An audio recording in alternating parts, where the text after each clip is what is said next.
Hi everybody, I'm Greg Marchand, author of Service Management Made Simple and president of Automotive Aftermarket Training, where we provide quality, affordable, technical, and management training to the automotive industry.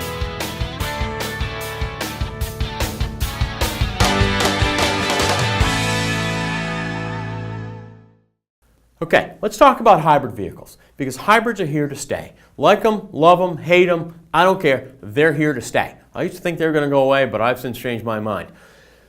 Therefore, we need to work on them, because customers need to understand that the aftermarket can also work on hybrids. Now that we're seeing second and third generation hybrid owners, there's a market there for you guys. Okay, so let's understand hybrids. First of all, what is a hybrid? A hybrid utilizes two power sources.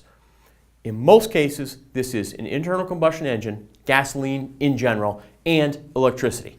Those are the two sources that are going to make these hybrids go down the road. Okay? Now, a hybrid can be boiled down into four components. Four main components. I'm going to add a fifth, but it can be boiled down into four main components. What are those components? First of all, you've got a big battery. And when I say big battery, because I like to keep things simple, big battery, 100 to 300 volts. It'll bite you. Big battery. Okay? 100 to 300 volts. This is going to supply the electricity to the electric motors to make their car go down the road. Now, of course, big batteries, DC voltage. We've got a separate video on safe down procedures because you want to be careful around these batteries. But respect them, don't be scared of them. Big battery, 100 to 300 volts. To get that DC voltage into a voltage that we can use by the motors, we've got to have an inverter. So we're going to convert DC to AC in an inverter. Incidentally, we'll go backwards too. The inverter is going to become our alternator later on and convert AC to DC voltage.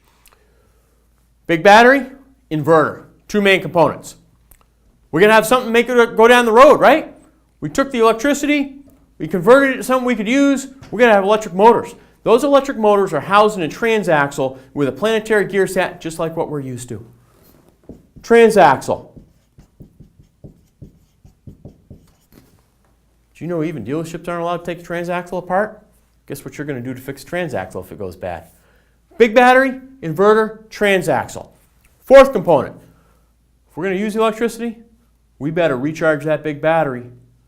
And we also, because the consumer wants a normally operating vehicle, we're also going to supply some power this way.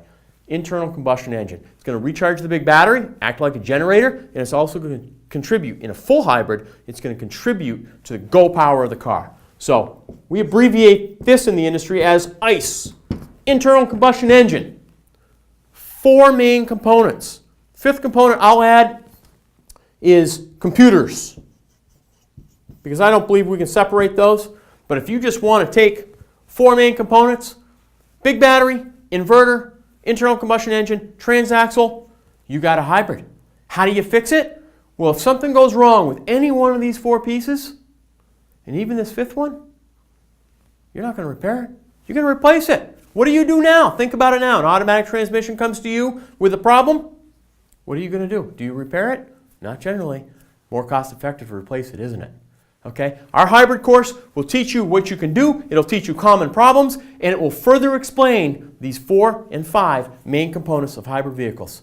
Keep up the great work, never stop learning. Find out more at intelligentmechanic.com.